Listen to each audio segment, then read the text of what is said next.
মুসলমানদেরকে ধোঁকা দিয়ে নাস্তিক্যবাদ এবং কুফরি একটা মতবাদের দিকে নিয়ে যাওয়া হয় সেকুলার এই চিন্তা চেতনার মাধ্যমে। বৃহত্তর স্বার্থে আলেমরা কেন সহজেই ঐক্যবদ্ধ হতে পারেন না? কোন জিনিসটা আমাদেরকে বাধা দেন? এটা আমরা জানতে চাইব। এখন আলোচনা করছেন মুফতি আবু মোহাম্মদ রহমান হাফিজাহুল্লাহ। আজকে যে শিরোনামের সাথে আমার প্রচন্ড একটা দ্বিমতের জায়গা আছে। সেকুলারদের মতো আমরা ঐক্যবদ্ধ হতে পারি না কেন?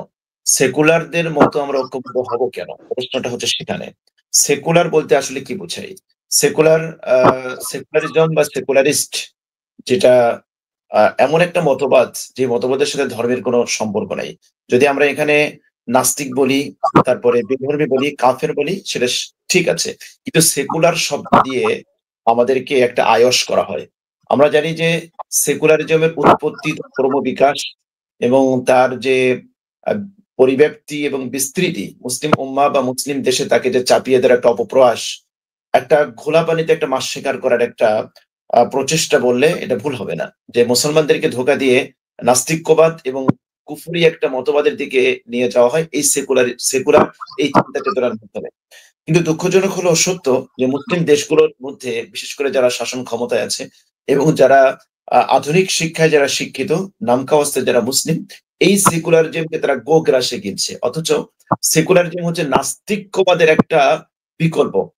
নাস্তিক অর্থাৎ দুটা সেকুলারিজমের যদি আপনি উৎপত্তি দেখেন সেখানে দেখবেন যে সেকুলারিজমের দুটো বহিঃপ্রকাশের একটা জায়গা আছে। একটা হচ্ছে নাস্তিক্যবাদ, একটা হচ্ছে সরাসরি যারা নাস্তিক তারা আহ এই সেকুলারিজমের অন্তরালে তারা তাদের নাস্তিক্যবাদকে প্রচার করে। আরেকটা হচ্ছে যে সেকুলারিজমের প্রায়োগিক যে দ্বিতীয় যে ক্ষেত্রটা আছে সেই জায়গাটা হচ্ছে যে তারা তাত্ত্বিকভাবে স্রষ্টাকে অস্বীকার করে না, বাট ইসলামের কোনো বিধিবিধানকে তারা এস্টাবলিশড করা, ইসলামকে এস্টাবলিশড করা, রাষ্ট্রীয়ভাবে ইসলামকে ফোকাস করা, এস্টাবলিশ করা, এই জায়গাগুলোতে তারা প্রচন্ডভাবে দ্বিমত পোষণ করে।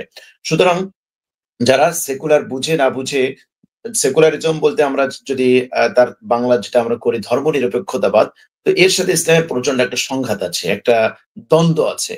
তো এটা নিয়ে লম্বা একটা বয়ান আছে। সেকুলারিজমের যদি আমরা অক্সফোর্ড ডিকশনারি দেখি সেখানে আমরা দেখতে পাই যে সেকুলারিজমের যে ডেফিনেশন দেওয়া হয়েছে, the ডক্টরিন that state morality education should be separated from religion, অর্থাৎ রাষ্ট্র, নৈতিকতা, শিক্ষা এগুলোকে ধর্ম থেকে আলাদা করার একটা মতবাদ।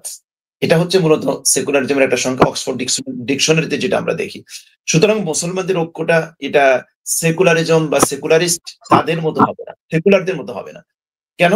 সেকুলারদের লক্ষ্য থেকে হচ্ছে দুনিয়া এবং দুনিয়া কামাই করা। আর যারা মুসলিম উম্মাহ বিশেষ করে ওলামা ইকরামের এখানে নাম আসছে, তাদের ঐক্যটা শুধুমাত্র দুনিয়া কেন্দ্রিক হবে না, তাদের ঐক্যটা হবে পরকাল কেন্দ্রিক, আখেরাত কেন্দ্রিক। তাদের মূল ফোকাসটা হবে ওই জায়গায়।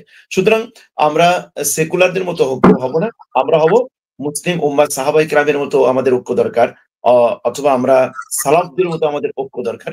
এই জায়গাটায় আমরা একমত পোষণ করি।